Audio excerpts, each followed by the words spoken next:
GQ Show. I'm your host, Amy Lee Sprader, giving you the biggest news this week in the gaming world in 5 minutes or less.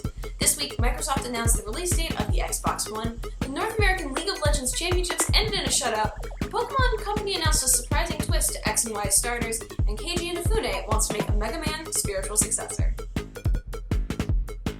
The Xbox One will be launching in 13 territories on November 22nd, including the US, UK, and Australia.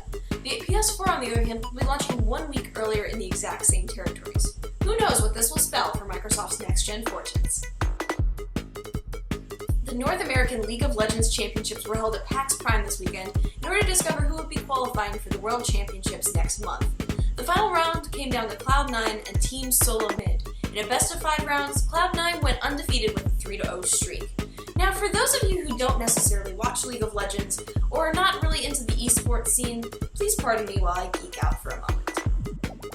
Alright, having watched those last 2 matches, and part of the first one that came in a little late, sorry, I got a great lesson in jungling from Meteos. I had to be completely stunned. Every time he went into a lane, there was something going on. He had a reason, he accomplished whatever his mission was. Usually it resulted in someone's death.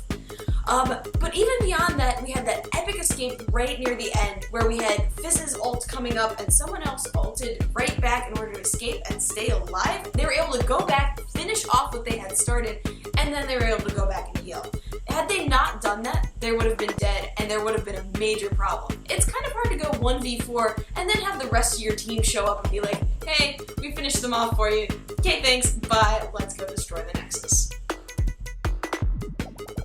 Game Freak and Nintendo held a special Pokemon Direct conference this week to outline some new features for Pokemon X and Pokemon Y, which are releasing next month.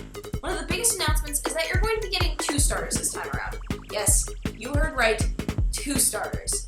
In addition to the new region starters, you're going to be able to pick out one of the original Kanto starters, so Charmander, Squirtle, and Bulbasaur will be at your service as well. In addition, the Kanto starters will be getting a Mega Evolution, which will give them an extra special move. In addition, another announcement was that there's going to be a Pokemon Bank, which is compatible with not only X and Y, but Black and White as well.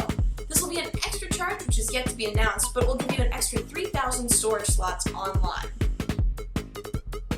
Creator of the Mega Man franchise, Keiji Inafune, has turned to Kickstarter to fund a spiritual successor for the game, which he is calling Mighty No. 9.